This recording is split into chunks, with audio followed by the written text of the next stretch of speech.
मंगलमय मंगल करण वीतराग विज्ञान, नमो ताहि जाते भय अरहंतादि महान। करि मंगल करि हो महा ग्रंथ करन को काज, जाते मिलय समाज सब पावे निज पद राज। मिथ्या देवादिक भजे होए मिथ्या भाव, तज तिनको सांचे भजो यह हित हेत उपाय। कल अपन ने छठवें अधिकार की चर्चा पूर्ण की, सक्सेसफुली पूर्ण की, और आज और कल के दिन में हमें, जैसा हम ने चर्चा की थी कि इसकी पूरी एक रिवीजन करनी है छठवें अधिकार की। सो अब हम रिवीजन को स्टार्ट करते हैं। प्रकरण तो यहाँ पर ये चल रहा है पांचवें अधिकार से कि मिथ्या दृष्टि, गृहीत मिथ्यात्वियों का यहाँ पर वर्णन कर रहे हैं। पांचवें अधिकार में जो अन्यमति थे तो उनका वहाँ पर खंडन किया गया। यहाँ पर जैनी होकर के या फिर किसी भी प्रकार से कुदेव, कुगुरु, कुशास्त्र, कुधर्म का आराधक है, उसका भक्त है, तो उसका खंडन किया जा रहा है। और सातवें अधिकार में जो जैन मिथ्या दृष्टि है परंतु नए विभाग से अनभिज्ञ है, नए विभाग बराबर नहीं जानता है, कभी निश्चय की अति कर जाता है, कभी व्यवहार की अति, मतलब व्यवहार का पक्ष ज़्यादा ले लेता है, कभी निश्चय का पक्ष ज़्यादा ले लेता है, और कभी तो दोनों को बराबर मान करके वहाँ भी भ्रष्ट होता हुआ देखा जाता है।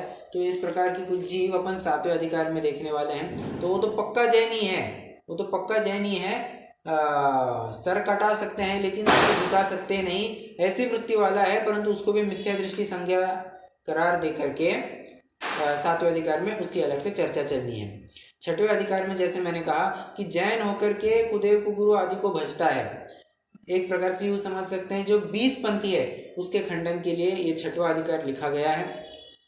अब देखिए क्या कहते हैं। मंगलाचरण की चर्चा यहाँ पर ऐसी करी गई है कि जो मिथ्या देव आदि को भजते हैं उनके मिथ्यात्व भाव का विशेष पोषण होता है। और किस प्रकार पोषण होता है ये अपन कल वैसे देख ही चुके थे, जो अंतिम प्रकरण आया था कि इस ऐसे भावों से, इनकी आराधना पूजा करने से हमारा मिथ्यात्व भाव कैसे पुष्ट होता है। तो कहते तुम्हारे राग आदि बढ़ने से तुम्हारा मिथ्यात्व भाव पुष्ट होता है, ठीक है। और उनको छोड़ोगे तो ही तुम्हारा मोक्ष मार्ग प्रशस्त होगा, ऐसी बात यहाँ पर पंडित साहब ने कही थी। और फिर कुदेव का निरूपण और उसके श्रद्धानादि का निषेध, ये प्रकरण प्रारंभ किया था। सर्वप्रथम तो कुदेव की परिभाषा देते हैं। कुदेव की परिभाषा क्या देते हैं कि जो हित के कर्ता तो नहीं है परंतु भ्रम से जिनको हित का कर्ता मान लिया जाता है उन्हें कुदेव जानना। अच्छा, मैं और बता दूं, अभी तो थोड़ा सा स्विफ्टली और रैपिडली जाना है क्योंकि लंबा प्रकरण चलना है। 2 दिन में नहीं कहें तो भी 35 पेज कवर करने हैं लगभग, तो 17-18 पेज एक दिन में कवर करना है, तो थोड़ा स्विफ्टली और रैपिडली चलना पड़ेगा। तो उस हिसाब से आप भी प्रिपेयर्ड रहिएगा। प्रयास करूंगा कि सारे पॉइंट्स कवर होते जाए, कुछ छूटे ना। देखते हैं तो परिभाषा क्या दी, हित के कर्ता तो नहीं है परंतु भ्रम से जिनको हित का कर्ता मान लिया जाता है, ठीक है। अब इसमें कुदेव के भजने पूजने के 3 मुख्य कारण बताए थे। क्या?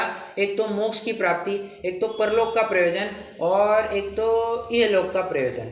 3 बातें क्या कही, एक तो मोक्ष की प्राप्ति, दूसरा परलोक संबंधी तुम्हारा कोई स्वार्थ है, और तीसरा तुम्हारा इहलोक संबंधी कोई स्वार्थ है। सो मोक्ष संबंधी जो तुम्हारा स्वार्थ है उसका तो हम पहले ही खंडन करके आ चुके हैं 5वें अधिकार में, विशेष वहां से जान लेना। परलोक संबंधी जो बात है उसमें समझ, परलोक में सुख तो तभी होगा जब पुण्य बंद करेगा और पाप का बंद नहीं करेगा, ठीक है, या फिर पुण्य ज्यादा करेगा पाप कम करेगा, तभी तो तुम्हें परलोक में सुख मिलेगा। इंद्रिय सुख की बात चल रही है। और स्वयं तो क्या करता है, पाप में प्रवृत्ति करता है, पुण्य से दूर रहता है और चाहता है कि परलोक में हमारा सुख हो, परलोक में हमें खुशहाली मिले, ये कैसे संभव है? ठीक है, आज थोड़ा सा आतिशबाजी भी चलने वाली है, तो उस हिसाब से भी संभल करके अपन को चलना पड़ेगा। हाँ, अगला पॉइंट पंडित साहब और कह रहे हैं कि भगवान का नाम तो देते हो और भगवान के पूजन भक्ति के नाम पर तुम अन्य जीवों की बलि चढ़ाते हो, यज्ञ और आदि कितनी कितनी क्रियाएं करते हो, उसमें कितने ही जीवों का घात होता है, क्या तुम कभी उसका विचार नहीं करते? भगवान का नाम देते हो और उसके नाम पर इतनी हिंसा, विषय पोषण, ये कैसे संभव है? और जाहिर सी बात है, अगर यज्ञ में किसी की बलि चढ़ाई जा रही है तो प्रसाद के रूप में भी वो मांस ही बांटा जाएगा, मतलब तुम विषय का सेवन कर रहे हो, हिंसा कर रहे हो और क्या कर रहे हो? भगवान के नाम पर तुम और कितना तांडव मचाओगे? ठीक है, सो ये परलोक संबंधी जो तुम्हारी स्वार्थ की कल्पना है वो भी भ्रामक है। ठीक है, अब तीसरा बिंदु आता है इहलोक संबंधी। अब इहलोक संबंधी लोगों को भी कई सारे विकल्प सताते रहते हैं, मेरा ये काम सध जाए, मेरा ये अच्छा हो जाए, परिवार वालों का ये हो जाए, अमुक का ये हो गया तो मैं ये करवा दूंगा, इतना घी चढ़ाऊंगा, इतना नारियल चढ़ाऊंगा, जो कुछ भी कहते हैं, इतने लोगों को लड्डू बांटूंगा, तो सब चलता है। ठीक है, ये किसको लेकर के? इहलोक संबंधी पाप को लेकर के। वो 3 इडियट्स में भी दिखाते हैं ना, बस इलेक्ट्रॉनिक संभालना, रोज नारियल फोड़ूंगा, है गौ माता, रोज चारा खिलाऊंगा, बस ये पेपर संभाल लेना, बस कहते ही नहीं कहता है। तो ऐसी कुछ बात यहाँ पर भी देखने में, वो तो एक दूसरे पेपर को क्लियर करने की बात कर रहे हैं, ये थोड़े बड़े स्तर पर कर रहे हैं। ठीक है, और फिर यहाँ पर आपने देखा होगा, आपको याद आ रहा होगा, तो एक सूची दिखाई दी थी, सूची बताई गई थी कि इन देवों को किस किस भ्रम पूर्वक पूजते हैं। फलाने भगवान को, जैसे गणगौर है, सांझी है, उनको पूजते हैं ताकि सुहाग मिले, और सुहाग हो तो वो बना रहे, करवा चौथ आदि करते हैं, कितनी तो भी और क्रियाएं करते हैं। संतोषी माता, और कितनी संतोषी माता तो हालांकि पंडित जी के टाइम पर था नहीं, बट ये शीतला देवी, दहाड़ी, इनको पूजते हैं, तिर्यंचों को पूजते हैं, और अधिक क्या कहे, इसकी तो मति हरी गई है, ये तो अचेतन जड़ पुद्गल वस्तु को भी पूजने लग गया। जैसे दशहरा आदि के दिन कभी आप फैक्ट्री में जाएंगे तो फैक्ट्री में मशीनों की पूजा करते हैं, कभी आप IT कंपनी में जाएंगे तो वहाँ पर वो लैपटॉप की पूजा करते हैं, वहाँ पर तिलक वगैरह लगाते हैं और फूल वगैरह रखते हैं। हाँ, मैंने आपको उस दिन बताया था ना कि मैं जहाँ पर अभी ऑडिट के लिए जा रहा था, वहाँ पर लोग दशहरा के निमित्त से वो हेलमेट आदि को, जो सेफ्टी हेलमेट्स होते हैं, सेफ्टी हेलमेट्स को भी तिलक वगैरह लगाते थे, उसके ऊपर एक फूल रखा था। बस हार चढ़ाना बाकी था, तब तो फिर वो स्वर्गवासी की कल्पना हो जाती। ठीक है, बट ऐसा भी होता है। और व्यापारी वर्ग में क्या होता है, जितनी भी खाता बही होती है, जितनी भी बुक्स ऑफ अकाउंट्स होते हैं, वो सबको जो कुछ भी है, कोई लोग दशहरे को भी करते हैं, हाँ कोई बाट तराजू को पूजन करते हैं। अरे जब भी हो यार, कहने की बात है, दिवाली हो, दशहरा हो, कहीं भी हो, कभी भी करते हो, ये कहने की बात इतनी है कि अचेतन जड़ पुद्गल को पूजते हैं। ठीक है, पंडित साहब एक कदम आगे जाकर के कहते हैं, इनमें से हमने जो तुमको देव देवियां बताए कई सारे, तो इसमें से कल्पना मात्र है, एग्जिस्ट भी नहीं करते। अब जैसे हनुमान जी है, हनुमान जी एग्जिस्ट करते हैं नहीं करते? जी बिल्कुल करते हैं, परंतु उन्होंने स्वरूप गलत मान रखा है। ठीक है, अब जैसे संतोषी माता एग्जिस्ट करती है क्या? अरे एग्जिस्ट ही नहीं करती कोई संतोषी माता नाम से। 50-60 ईयर्स बैक मैंने उस दिन भी कहा था, a film director directed a film name जय संतोषी माता, और उसके नाम से फिर जो जोर पकड़ा है उसने, और फिर दांडिया में भी और गरबा में भी वही गाना चलता है, जय जय संतोषी माता जय जय। ठीक है, उसके ऊपर नाचते रहते हैं। ठीक है, तो पहली बात तो ये कह रहे हैं कि कितने ही देव तो यहाँ पर कल्पना मात्र है, और भला बुरा तो तुम कुछ समझते हो नहीं, बिना विवेक के नमस्कार किए जाते हो, तो ये योग्य बात नहीं है। व्यंतराधिक को पूछते देखे जाते हो, ये भी योग्य बात नहीं है। अब सामने प्रश्नकार शंका लेकर के खड़ा हो गया, साहब ऐसे कैसे कहते हैं, ये व्यंतराधि हमको इतनी बाधा वगैरह देते हैं, तो उसका इलाज ना किया जाए क्या? उनको भजे पूजे ना क्या? पंडित साहब कहते हैं सुन, अगर तेरे पाप का उदय हो, अगर तेरे पुण्य का उदय होगा तब तो गलती से भी तुमको छेड़ेंगे नहीं। यदि तुम्हारे पाप का उदय होगा परंतु उसमें तुम रिएक्ट ना करो तब भी वो तुमको परेशान करने वाला है नहीं।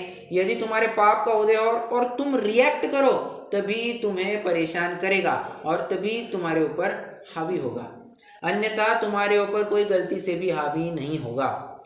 तुम, कई लोग तो ऐसे भी देखने में आते हैं जो इनको मानते नहीं हैं, ये व्यंतर आदि को मानते मतलब भगवानवत नहीं मानते, उनको मानते नहीं हैं, उनकी निंदा तक करते हैं और व्यंतर भी पलट करके उनसे द्वेष ही रखते हैं। परंतु क्या करें, व्यंतर का बस नहीं चलता, व्यंतर का वश नहीं है उनके ऊपर, और ये कहते पाए जाते हैं वो हमको पूजते नहीं है इसलिए हमारा उनके ऊपर वश नहीं चलता। याद करना चाहिए वो मूतना और पूतना की घटना। एक माँ के दो बेटे थे, एक माँ के दो बेटे थे, एक का नाम मूतना, एक का नाम पूतना। पूतना बराबर जाकर के चबूतरे पर वो व्यंतर की पूजा करता था और मूतना वहीं पर जाकर के वहाँ पर लघु शंका करके आ जाता था। तो व्यंतर को बहुत गुस्सा हो गया, व्यंतर बहुत गुस्सा हो गया, उसने माँ से जाकर के कह दिया, एक अपने दो पूतना है ना पूतना, तो सॉरी मूतना है ना मूतना, उसको कह दे वरना मैं पूतना को खत्म कर दूंगा। क्यों साहब, ऐसा क्यों? चलती तो पूतना के ऊपर ही है ना, जिसके ऊपर चलती है उसी के ऊपर चलाई जाती है। ये भी ऐसा देखने में आता है। फिर बात आती है, कई सारे अतिशय चमत्कार आदि देखने में आते हैं। अतिशय चमत्कार तो ये पूर्व में कोई भक्त होगा, पूर्व पर्याय में किसी भगवान का भक्त होगा, बस वहीं पर चमत्कार करने लग जाता है। उसी प्रकार कोई जैनी होगा पूर्व भाव में, तो मर करके व्यंतर बना होगा, तो जैनी व्यंतर जैन मंदिर में चमत्कार कराएगा। और ये चमत्कार कोई भगवान नहीं कराते, ये व्यंतर आदि ही करवाते हैं। ये बात समझने लायक है। और वो तुम्हारा कुछ भी निहाल करने में समर्थ नहीं है। जगत भोला, यहाँ का शब्द मैंने आपको हाईलाइट भी करवाया था। जगत भोला इतना अविवेकी है ये जीव कि चाहे वहाँ अपना माथा पटकता रहता है। ये मंदिर दिखा नमस्कार करो, ये मंदिर दिखा नमस्कार करो। विवेक अविवेक कुछ मतलब योग्य अयोग्य का कुछ विवेक है नहीं, और चाहे वहाँ नमस्कार करते फिरते रहते हैं। फिर कहते हैं कि भक्तों की सहायता भी करते देखे जाते हैं, तो इनकी तो आराधना पूजना करनी ही चाहिए। पंडित साहब कहते हैं किसी किसी की होगी तो उस दम पर इतना उछलो मत, क्योंकि आज कितना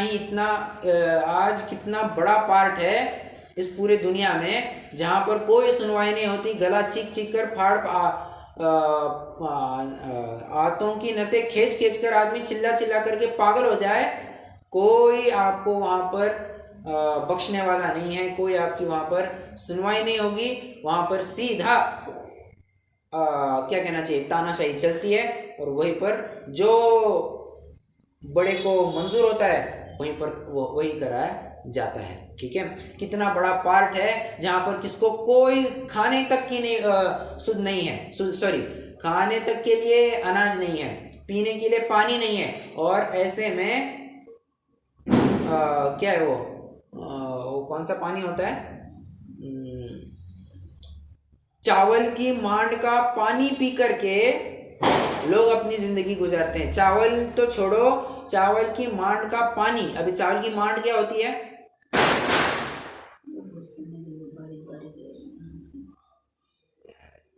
जिसमें वो कुछ भी नहीं रहता है, एक प्रकार से रेसिडुअल जो होता है, बचा खुचा हिस्सा चावल का पकाने के बाद जो पानी वगैरह बचता है उसको ये कहते हैं मांड। तो चावल की मांड का पानी पी करके, और वो थोड़ा खारा होता है क्योंकि नमक वगैरह का सब अंश होता है तो खारा भी होता है, तो लोग वैसा पानी पी करके आज जिंदगी गुजार रहे हैं। कहाँ है तुम्हारा भक्त वत्सलपना? यदि तुमको इन बातों की खबर ही नहीं है तो तुम सर्वज्ञ नहीं हुए, और सर्वज्ञ नहीं है तो भगवान काहे के? और यदि सर्वज्ञ भी हो और तुम करना नहीं चाहते, तुम्हारी इच्छा नहीं है, तो भक्त वत्सल स्वयं को काय के लिए कह रहे हो? काय के लिए इतनी छाती ठुकवा के ले रहे हो, पीठ थपथपा के ले रहे हो कि हम ये कर रहे हैं वो कर रहे हैं? अरे तुम एक की भी ना करो ना, तब भी तुम्हारी हार है। और हम तुमको एक भी ये उदाहरण ला करके दिखाए कि तुम यहाँ पर चूक गए हो, हमारी वहाँ पर जीत है, क्योंकि हम कह ही रहे ना कि कोई भगवान किसी का कर धर सकता नहीं है। ठीक है, और यदि तुम कहोगे कि भगवान तो साक्षीभूत है, तो पहले झूठ काहे के लिए बोलते हो कि मैं भक्तों की रक्षा करता हूँ? ये तो साफ साफ झूठ बोल दिया तुमने। ठीक है, आगे आगे आपको याद आ रहा होगा, अपन ने कुछ बिंदु देखे थे। जैसे कोई व्यंतर अपना प्रभुत्व कहता है, अप्रत्यक्ष को बतला देता है, कुस्थान निवास आदि बतलाकर अपनी हीनता कहता है, पूछते हैं सो नहीं बतलाता, भ्रमरूप वचन कहता है, औरों को अन्यथा परिणमित करता है, दुख देता है, इत्यादि विचित्रता देखने में आती है। तो सामने वाले का ऐसा प्रश्न है, ये कैसे देखने में आती है? पंडित साहब कहते हैं व्यंतर होते हैं ना, व्यंतर ये बहुत ही कुतूहल प्रिय होते हैं, खेल प्रिय होते हैं। जिस प्रकार कोई बच्चा, कुतूहल प्रिय मतलब बहुत ही मिस्चीवियस कह सकते हैं, बहुत ही नॉटी होते हैं, बहुत ही मिस्चीवियस एक्टिविटी वाले होते हैं। क्या कह सकते हैं, और छोटे बच्चे जिस प्रकार नटखट होते हैं, नटखट छोटे बच्चे होते हैं, बहुत शैतानियाँ करते हैं, बस ये व्यंतर भी उसी प्रकार की शैतानियाँ करते रहते हैं। छोटा बच्चा आपको एकदम से रोता हुआ मिलेगा और एकदम से हंसना चालू कर देगा तो व्यंतरों का भी वैसा ही है, कभी कुछ बोलते हैं कभी कुछ बोलते हैं, इनके बोलने का ठिकाना नहीं होता। जिस प्रकार छोटा बालक प्रवृत्ति करता है, उसी प्रकार ये भी प्रवृत्ति करते पाए जाते हैं। ठीक है, फिर इतना मात्र जरूर समझना क्या कि मंत्रादिक की अचिंत्य शक्ति है, निमित्त नैमित्तिक संबंध घना है, उससे मंत्र आदि के जाप से, योग्य जाप से शब्द यहाँ वहाँ भी बिल्कुल भी स्खलन नहीं हुआ होगा। तो मंत्र के उच्चारण से बराबर से वो कार्य सिद्धि होती है। ये निमित्त नैमित्तिक संबंध देखने में आता है, परंतु निमित्त नैमित्तिक संबंध ही देखने में आता है, कर्ता कर्म संबंध देखने में नहीं आता। ठीक है, ये बात समझने लायक है।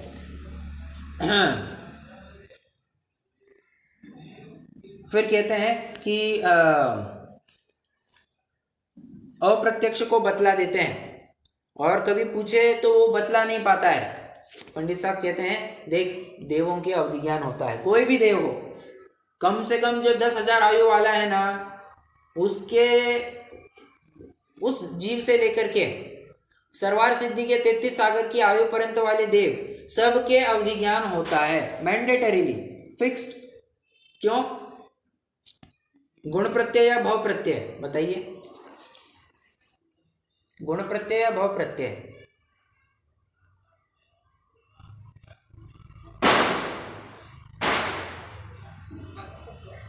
भाव प्रत्यय, बराबर। तो ये भाव ही है कारण, जिसमें ये ऐसा भाव प्रत्यय अवधि ज्ञान इनको होता है, तो इन सब के अवधि ज्ञान पाया जाता है। अच्छा, तो कई बार तो ये हमें कुछ नहीं बता पाते हैं, हाँ ना, तो जिसका अवधि ज्ञान हीन होगा वो नहीं कुछ बता पाएगा, या फिर किसी से पूछ करके आएगा फिर तुमको बतलाएगा, ये लंबी प्रोसेस चल सकती है। और कभी नहीं बताता है ना, तो समझ लेना चाहिए उसके पास उतनी रेंज नहीं है जितने की तुम पूछ रहे हो, क्योंकि अवधि ज्ञान की भी अपनी एक सीमा होती है, अपनी एक रेंज होती है कि इतने एरिया का ही वो जान पाएगा। ठीक है, अन्यथा वो नहीं जान पाएगा। हाँ जी,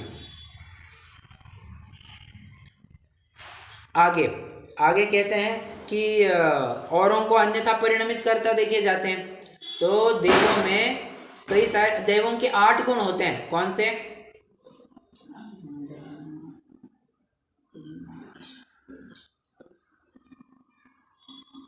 अणिमा, महिमा, गरिमा, लघिमा आदि 8 गुण होते हैं। ठीक है, तो उसमें से कितने तो भी,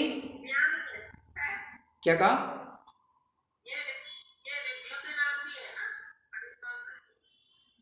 आप रिद्धियां कह सकते हैं, उनके गुण कह सकते हैं, देवों के गुण भी कहे तो भी कोई दिक्कत नहीं लगती है मुझे।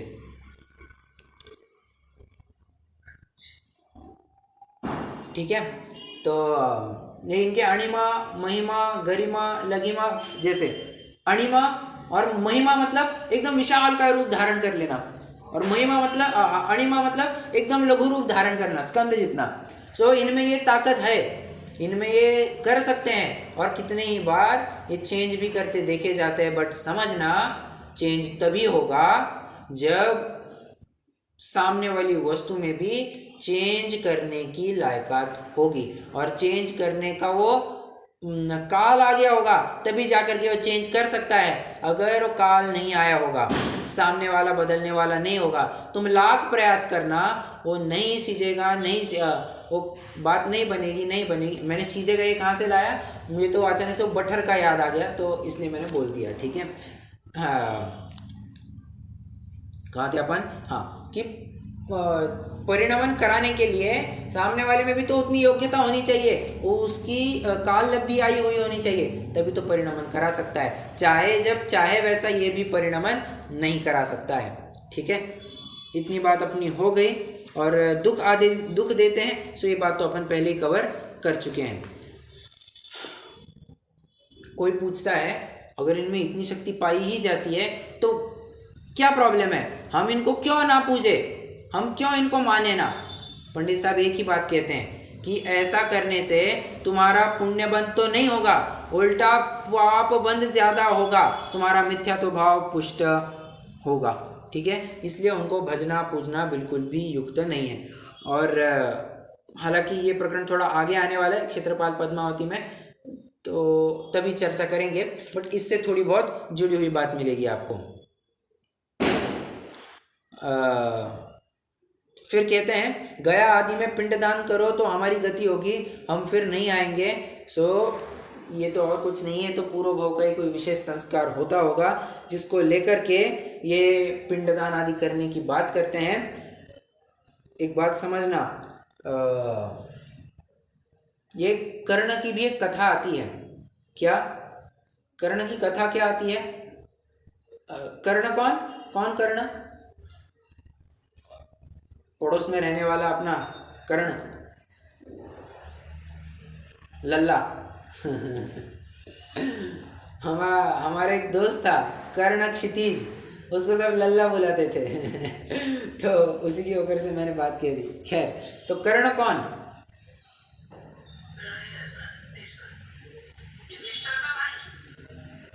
अब भाई तो क्या कहे, हाँ एक प्रकार से भाई कहना पड़ेगा, बट सौतेला भाई, ठीक है, क्योंकि उसी पांडु और उसी कुंती के निमित्त से जन्म हुआ है, बट बिफोर मैरिज, ठीक है। शादी के पहले ही वो कर्ण की उत्पत्ति हुई थी, इसलिए फिर उसको समाज विरुद्ध जान करके उसको पेटी में बांध करके बहा दिया गया था। अब ये कर्ण कैसा हुआ था? कर्ण बहुत दानवीर था, बहुत दानशूर था, ये बात तो सभी जानते ही है। तो जो चाहे आए सबको वो दान देते रहता था कि सोना दान दो, ये दान दो, वो दान दो, सब दान देने में लगा रहता था वो। तो जब कर्ण का स्वर्गवास हो गया, अन्यमति ऐसा मानते हैं, अन्यमतियों के ग्रंथ में ऐसी कथा आती है, जब उसका स्वर्गवास हो गया तो फिर कितने टाइम तक तो उसको गेट पास ही नहीं मिला, उसका चेक इन ही नहीं हो रहा था कि तुमको अंदर भी जाने मिले। अंदर मतलब कहाँ पर? अंदर कहाँ पर?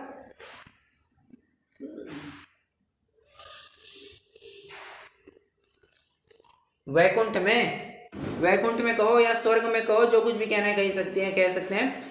तो वहां पर कितने टाइम तक तो उसको गेट पास ही नहीं बन रहा था उसका। तो पूछने पर यह बताया गया कि तुम्हारी केस में बहुत त्रुटियां मिल रही है। सबसे बड़ी त्रुटि तो ये है कि तुमने किसी को आहार दान तो कभी कराया ही नहीं। तुम जब भी कभी देते थे तो सोना चांदी देते थे, और देखो तुमको अभी भूख लगाई है तो लो हम तुमको सोना चांदी देते, खाओ खाओ। तुमने कभी आहार दान कराया ही नहीं तो तुम भोजन की अपेक्षा कैसे करते हो? ऐसा कह करके फिर कर्ण ने एक और चांस मांगा और कहा कि मुझे एक और मौका दे दो, मैं सुधरना चाहता हूँ। फिर सुधरने के लिए फिर से जन्म लिया मतलब अवतरित हुआ, आहार दान किया और बैक इन वैकुंठ, फिर उसका गेट पास बंद करके उसका चेक इन हो गया। ऐसी ऐसी तो कथाएं आती है इनकी, ऐसी ऐसी इनकी अन्यमतियों की कथाएं मिलती है। तो कहने की बात मेरी इतनी है, कोई पूर्व भाव का अगर कोई संस्कार रखेगा तो उसी प्रकार का कार्य भी देखने में आ सकता है, ठीक है। आगे फिर अभी ये ज्योतिषियों की बात करते हैं। सूर्य, चंद्र और क्या है, ग्रह, और बोलो शनिश्चर आदि। फेवरेट सबसे ये शनि और गुरु और बुध और क्या है, न जाने कितना कुछ होता है। ये सब सब के सब।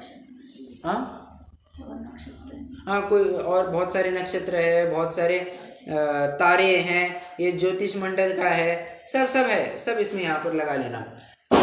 हाँ, तो क्या कह रहा था मैं, इनको भजते पूजते हैं। क्यों? क्योंकि इनकी ग्रह की स्थिति को देख करके हमारा अच्छा बुरा होता है। पर एक बात समझना, तुम्हारा अच्छा बुरा होना होगा तो कोइंसिडेंस भी ऐसा ही होता है कि ग्रह भी विशिष्ट स्थानों पर आए हुए होते हैं, और उसके ऊपर से फिर अनुमान लगाया जाता है ऐसा ऐसा होने वाला है, तो ऐसा ऐसा तुम्हें करना चाहिए। ये ज्योतिष ज्ञान के बलबूते पर भी बहुत कुछ प्रेडिक्ट किया जाता है, ठीक है, क्योंकि ग्रह आदि की स्थिति होती है और वो मैथमेटिकल कैलकुलेशन होता है कि अगर ये ग्रह ये ग्रह ये ग्रह ऐसे ऐसी स्थिति में आ जाए, प्लूटो इस स्थान पर है, गुरु इस स्थान पर है, और राहु यहाँ पर है, और शनि यहाँ पर है, ऐसी एक चार्ट बना करके स्टडी करते हैं और समझते हैं कि इसका फल क्या होगा। इसका फल अच्छा होगा तो अच्छा बताते हैं, बुरा होगा तो बुरा बताते हैं। पंडित साहब कहते हैं कि तुम उनको मनाने के लिए इतनी क्यों हजामत करते हो? क्यों? क्योंकि उनका मानना ना मानना उनसे कुछ भी होने वाला नहीं है। ये तो ग्रह की एक अवस्था मात्र है। हाँ, प्रेडिक्ट जरूर किया जा सकता है, बट उसे ही उसके वजह से हुआ है ऐसा यत्किंचित भी नहीं, ठीक है। ये भी समझने लायक बात है। और एक पॉइंट तो यहाँ पर ये भी रखा गया है सामुद्रिक शास्त्रों का, कि जैसे पशु है या फिर हिरण है, एक स्थान से लेकर के दूसरी स्थान जाते हुए दिखे, बहुत सारे हिरण दिखे, ओके, तो क्या कभी कभी शुभ का संकेत होता है, कभी कभी अशुभ का संकेत होता है, डिपेंडिंग कि किस डायरेक्शन में जा रहे हैं। लेफ्ट में जा रहे हैं तो मेरे ख्याल से वो खराब संकेत होता है, और अगर राइट में जा रहे हैं, लेफ्ट से राइट में जा रहे हैं, तो फिर वो अच्छा इंडिकेटर माना जाता है, ठीक है। ऐसा जितना मैं याद कर पा रहा हूँ उतना है, कंफर्म नहीं ऐसा ही होता है नहीं होता है, ठीक है। तो और ये लोग क्या मानते हैं, ऐसा ऐसा हुआ ना, इसकी वजह से ये सब कार्य हुआ। जैसे ये काली बिल्ली आड़े आ गई ना, इसलिए कार्य सब अटक गया। काली बिल्ली आड़े आ गई इसलिए सब कार्य अटक गया। मुझे बताइए, काली बिल्ली ने कार्य अटकाया है या नहीं अटकाया है?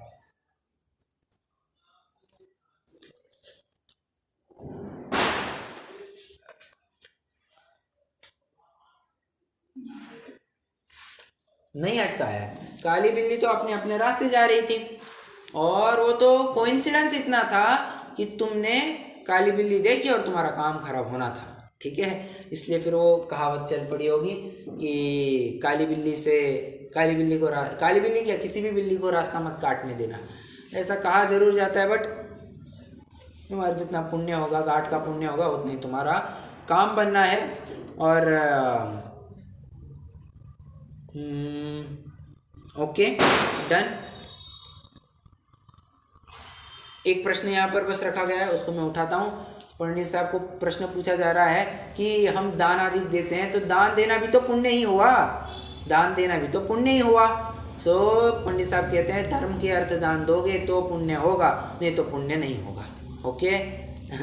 चलिए, अब क्षेत्रपाल पद्मावती आदि पूजने का निषेध, ये प्रकरण चलने वाला है। देखिए क्या कह रहे हैं, क्षेत्रपाल, दहाड़ी, पद्मावती आदि देवी यक्ष यक्षिणियों को ये नमस्कार करते हैं, उनके जिनमत का अनुसरण करते हुए कह करके उनके पूजना आदि करने में दोष नहीं मानते। पंडित साहब को यही प्रश्न रखा, इनकी पूजा आदि करने से क्या, पूजा आदि करने में क्या दिक्कत है, क्या दोष है ये क्षेत्रपाल पद्मावती आदि की? पहली तो बात यह है कि संयम धारण करने पर ही पूज्यपना होता है, पॉइंट नंबर 1। और संयम तो मुनि अवस्था अपने में ही हो सकता है, मनुष्य अवस्था में ही हो सकता है, अन्य कहीं पर भी नहीं हो सकता। जो तुम्हारी पहली क्राइटेरिया थी ना, वो तो हट गई। दूसरी क्राइटेरिया क्या, तुम यदि कहोगे कि सम्यक्त्व, तो सम्यक दृष्टि तो लोकांतिक देव भी है, सौधर्म इंद्र भी है, तो उनकी आराधना पूजना क्यों नहीं करते, ठीक है। और यदि तुम जिन भक्ति में विशेष कहते हो, सो जिन भक्ति में विशेष, तो सौधर्म इंद्र भी है, सौधर्म इंद्र भी भक्ति में तल्लीन देखा जाता है। तो क्या कह रहा था मैं, विशेषता कहाँ था मैं, हाँ, भक्ति में भी ये सौधर्म इंद्र है, सम्यक दर्शन भी इसके पाया जाता है, तो तुम इसको चयन क्यों नहीं करते? ठीक है, लॉजिकल बात है। और उदाहरण एक और दिया जा रहा है, क्या कि राजा के प्रतिहार अधिक होते हैं, उसी प्रकार समोशरण में कोई द्वारपाल वगैरह तो नहीं रखे जाते कि अमुक अमुक हो तो ही तुमको एंट्री मिलेगी, ऐसा कुछ नहीं होता है। ओके,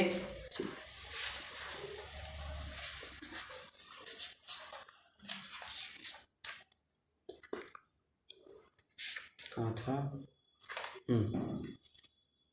फिर कई बार तो ये रौद्र रूप आदि भी धारण करते हुए देखे जाते हैं, जैसे काली माता वगैरह हो गई, या फिर कोई और भी भगवान हो जो बराबर से विषय सेवन में ही प्रवृत्त करते हुए देखे जाते हैं, तो उन सबको यहाँ पर भी समेट लेना। ओके, अब चलिए, उसके अज्ञान की हीनता कहीं दिखाई जा रही है, तो किस किस प्रकार से अज्ञान की हीनता दिखा रहे हैं? तो अपने से हीन है उनको नमस्कार करता है, जो अत्यंत हीन अवस्था को प्राप्त हुए हैं उनके साथ उठता बैठता है, और सर्वशक्ति से हीन होता है तो जैसे ये पत्थर आदि हो गए तो उनको तक को पूजने लग गए, तो ये भी बिल्कुल स्वीकृत नहीं है। और ये सब तुम्हारे मिथ्यात्व का ही पोषण करते हैं। ये एकमात्र तुम्हारे कुदेव के श्रद्धानादि के ऊपर जो अपन को चर्चा करनी थी सो हो गई। अब आगे आगे आगे आगे प्रयोजन सिद्ध होता है जी, ठीक है। देखो, पंडित साहब कह रहे हैं कि जो लोक में अपने से बड़ा हो हमने उसके पैर छूने चाहिए, ना कि उसने हमारे पैर छूने चाहिए। ठीक है, ना कि उसने हमारे पैर छूने चाहिए। तो तुम बताओ कि जितने भी श्रावक हैं, जितने भी मुनि हैं, अगर ये इनका दर्शन वगैरह भी लेने लग जाए तो क्या दिक्कत होगी? तुम उच्च पद में रह करके हीन कार्य कर रहे हो, फिर वही दिक्कत हो जाएगी। ठीक है, तो ये भी समझने लायक बात है। कई बार तो लोग ऐसी भी दलील देते हुए देखे जाते हैं, और ये सब मोही लोगों का कमाल है। यदि अमुक अमुक देव को तुम भजो और तुम्हारा कार्य सिद्ध हो जाए तब तो नाचते हैं, खूब आनंद करते हैं। और कुदेव क्या कहते हैं, यदि मोही जीव की प्रवृत्ति, मैंने क्या बताया,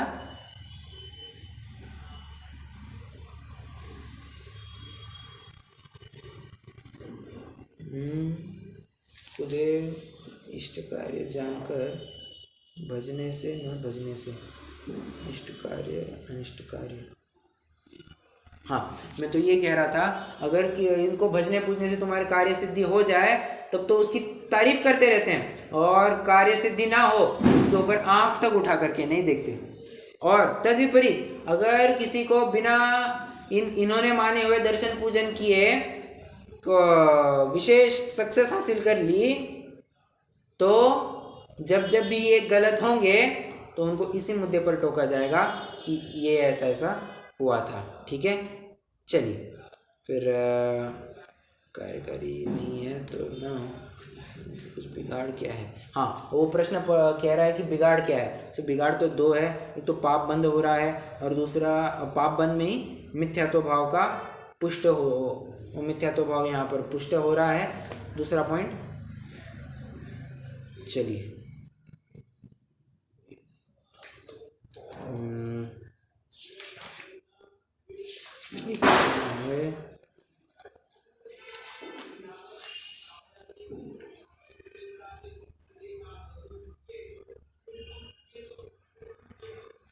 चलिए देखते हैं कुगुरु का निरूपण और उसके श्रद्धानादि के निषेध ये प्रकरण अपन प्रारंभ तो करते हैं। आज हाफ वे थ्रू ही हो पाएगा, क्योंकि फिर आधा प्रकरण अपन कल भी कवर कर सकते हैं। ठीक है, तो कुगुरु की परिभाषा क्या दी कि जो विषय कषायदि अधर्म रूप तो परिणमित होते हैं, स्वयं को महंत मानते हैं, अथवा धर्म का कोई एक आध अंग पालते हैं और स्वयं को धर्मात्मा कहलवाते हैं, तो ये दिक्कत वाली बात है। ओके, अब कहते हैं कि कुलादि अपेक्षा गुरुपने का निषेध। आपको याद आ रहा होगा, अपन एक चार्ट बनाया था कि किन किन बिंदुओं को लेकर के ये गुरुपने का निषेध किया है। कोई कोई कहता है कि अपने को ही गुरु मान लेता है, अपने को ही गुरु मान लेता है। पंडित साहब कह रहे हैं गुरुपना छोटा बड़ापना ये तो तुम्हारे आचरण से होता है, तुम इतने मात्र से तुम्हारा काम नहीं होने वाला है। फिर दूसरी बात कहते हैं कि हम तो उनकी संतति में जन्मे हैं इसलिए हम गुरु हैं। पर भले आदमी जिनकी संतति में तुम जन्मे हो, मिस्टर एक्स या मिस्टर जेड है, तो मिस्टर जेड अब वो जिंदा ही नहीं है तो तुम क्या करोगे? ठीक है, तो तुमने उनके, मुझे बताना, जब वे महंत हुए थे तो उन्होंने कोई अच्छा कार्य किया तभी जाकर के महंत हुए, खराब काम करते तो नहीं हो पाता। बस यहाँ पर भी ऐसा ही लगा लेना चाहिए।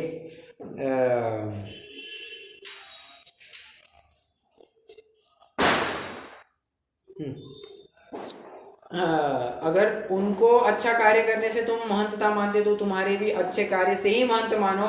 उनकी संतति में बस जन्म है इतनी दलील काफ़ी नहीं है। ठीक है, फिर पट्ट द्वारा भी गुरुपना मानते हैं और स्त्री सेवन आदि घोर पाप करते हैं, उसका तो कोई ठिकाना नहीं है। पॉइंट नंबर 4, स्त्री आदि के त्यागी थे, मुनि थे, बाद में भ्रष्ट होकर के गुरु गृहस्थी बसा ली। अब वे क्लेम करते हैं या फिर उनके चेले चपाटे क्लेम करते हैं कि हम ऐसे ऐसे संघ में रह करके आए हैं। होता है ना, जैसे कोई बस 10 दिन के लिए यूएस गया हो तो कहता है कि यूएस रिटर्न, ऐसा लिख करके अपना रेज्यूमे भर देता है। उसी प्रकार तुमने तो कुछ किया ही नहीं है, तुम बस उनके नाम पर अपना क्रेडिट बनवा रहे हो, ऐसी तो बात योग्य नहीं है। आगे कि 5वां पॉइंट कहते हैं कि एकमात्र स्त्री से विवाह नहीं करते, बाकी अच्छा मतलब बाकी 4 पापों में तुम्हारी प्रवृत्ति है। ठीक है, बाकी 4 पापों में प्रवृत्ति है, स्त्री का विवाह नहीं करते तो अब्रह्म केवल अकेला पाप नहीं है, ये समझो, अब्रह्म अकेला केवल पाप नहीं है, इसके साथ साथ और 4 भी पाप जुड़े हुए हैं, तो उनकी भी तो परीक्षा करनी आवश्यक है। और तुमको स्त्री सेवन नहीं करते, स्त्री से शादी नहीं करते, बट इतना घिनौना काम करते हो, पर स्त्री सेवन आदि का, वेश्या सेवन आदि का बहुत ही घृण गंदा कार्य करते हो। ओके, आगे भेष धारण करके गुरुपना मानते हैं, सो भी बात नहीं बनती है, क्योंकि कोई कहेगा कि धर्म साधन के लिए, तो धर्म साधन के लिए कोई कुछ भी करेगा, ये चर्चा अपन कल ही कर चुके थे। और यदि लज्जा ही नहीं छूटी थी तो घर ही में रहता, ठीक है, घर ही में रहता, पुरुषार्थ बढ़ाता और फिर आगे बढ़ता। वैसे तो तुमने कुछ किया ही नहीं है। ठीक है, चलिए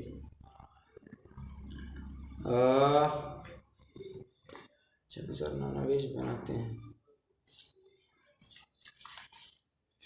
देखिए, मैं चाहूँगा कि अपन पेज 180 तक तो भी कंप्लीट कर लेवे, 2 पेज जितना हो सकता है उतना करेंगे, क्योंकि फिर आगे से तो पूरे उद्धरण ही चालू होने, तो मुझे नहीं लगता अपन उसकी चर्चा करनी अभी आवश्यक भी, क्योंकि सामान्य अर्थ भी आपको समझ में आ जाएगा। देखिए, अब क्या कह रहे हैं कि इच्छानुसार, 7वां पॉइंट, इच्छानुसार नाना वेश बनाते हैं, और कई बार तो आसान से लगने वाले व्रत को भी कठिन आदि कह करके संज्ञा करार देते हैं। ये बहुत कठिन है, बहुत कठिन जैन धर्म है, बहुत कठिन जैन धर्म है। कठिन वठिन नहीं है, तुम्हारे दिमाग का ब्लॉकेट निकाल दो।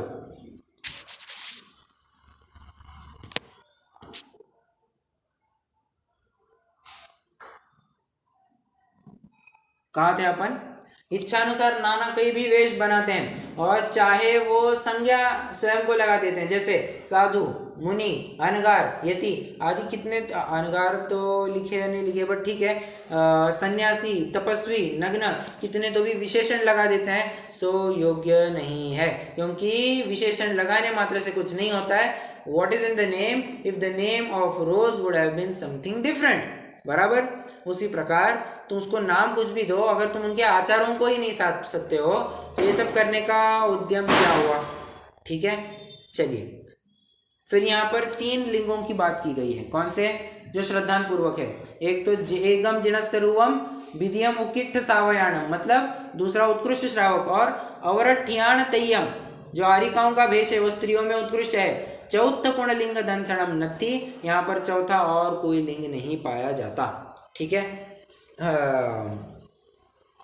कोई कोई लोग होते हैं कि थोड़ा सा धर्म का अंश पालो और प्रोपोगेट करते चलो, तो ये बात भी नहीं बनती है, ये बात भी नहीं बनती है। ओके, क्योंकि कहीं ना कहीं जिस प्रकार चांदी का अंश मिलाने पर एक खोटा सिक्का चलाया जाएगा, उसी प्रकार तुम्हारी भी यही हालत समझ में आती है।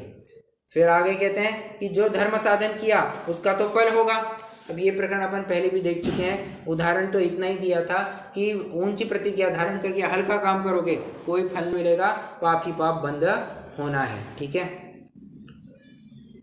ऊंचा नाम रखकर नीची प्रवृत्ति युक्त नहीं है। अब देखिए, और यहाँ पर पॉइंट्स बताए थे कि इस दोष से किस किस प्रकार की प्रवृत्तियां देखने में आती है। एक्चुअल में होना क्या चाहिए था, बाह्य अभ्यंतर परिग्रह का लगाव नहीं है, आत्मा का अप्रूप अनुभवन करते हैं। ठीक है, और इस वर्तमान काल में क्या हो रहा है, दोष से ऐसा हो रहा है, काल दोष से, कि अब विषय आसक्त जी मुनि पद धारण कर लेते हैं। ठीक है, फिर सर्व सावध्य के त्यागी होकर पंच महाव्रत आदि अंगीकार करते हैं। फिर और पॉइंट दिखाते हैं कि श्वेत रक्त आदि वस्त्र रखते हैं, भोजन आदि में लोलुपी होते हैं, कितने ही प्रकार के आरंभ करते हैं, अपनी ही पद्धति बढ़ाने में लगे रहते हैं। इनको बस अपना फैन फॉलोइंग बढ़ाना है, अपने फॉलोअर्स बढ़ाने हैं। जैसे इंस्टाग्राम और लिंक्डइन पर होते हैं ना, इतने फॉलोअर्स उतने फॉलोअर्स, बस इनको भी अपना फैन फॉलोइंग बढ़ाना है और कुछ नहीं है। ठीक है, चलिए, और लोगों की भी अज्ञानता तो देखो, एक छोटी सी प्रतिज्ञा ले ली होगी वो महाराज ने, चलो इतनी छोटी सी प्रतिज्ञा ले ली और फिर उसका इतना हवा करते हैं कि कहना नहीं। और छोटी प्रतिज्ञा भंग करने पर तो किसी श्रावक को दंड दिया जाता है, समाज उसको दंड देती है। अगर कोई बड़ा जीव बड़ी प्रतिज्ञा धारण करके अत्यंत हल्का काम करे, उसके साथ तो क्या सुलूक किया जाना चाहिए। ओके, फिर जो लाइनें याद करनी थी वे लाइनें आ गई। मुनि पद लेने का तो क्रम यह है, पहले तत्व ज्ञान होता है, पश्चात उदासीन परिणाम होते हैं, परिषादी सहने की शक्ति होती है, तब वह स्वयं में मुनि होना चाहता है और तब श्री गुरु मुनि धर्म अंगीकार कराते हैं। ठीक है, और ये विपरीतता कैसे देखने में आ रही है, तत्व ज्ञान, पहले तत्व ज्ञान होता है, इसके तत्व ज्ञान ही नहीं है, उदासीन परिणाम होते हैं। ये उदासीन परिणाम तो छोड़ो, ये तो इसके तीव्र उत्तेजक परिणाम होते हैं, विषयासक्त परिणाम होते हैं, तामसिक वृत्ति। फिर परिषादी सहने की शक्ति होती है, परंतु यह अन्यथा प्रवृत्ति करता है। और क्या कहा था, स्वयं मुनि होना चाहता है, और ये तो अब जबरदस्ती से मुनि स्वयं को बनवा के लेता है, मुझे मुनि दीक्षा दो, मुनि दीक्षा दो, ऐसा वो करते रहता है। सो बिल्कुल भी युक्त नहीं है। ठीक है, डन। ये कुगुरु की भी चर्चा अपन ने काफ़ी सारी कवर कर ली है। अब ये शिथिलाचार की पोषक जो उनकी बातें हैं, इसकी चर्चा अपन कल करेंगे। अभी के लिए कोई प्रश्न हो तो पूछ सकते हैं।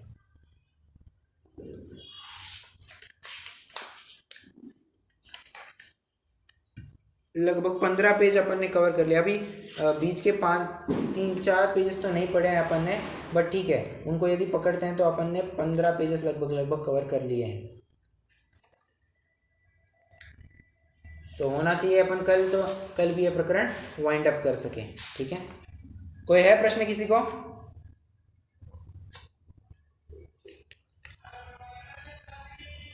नहीं, रुकते हैं, जिनवान स्तुति करेंगे।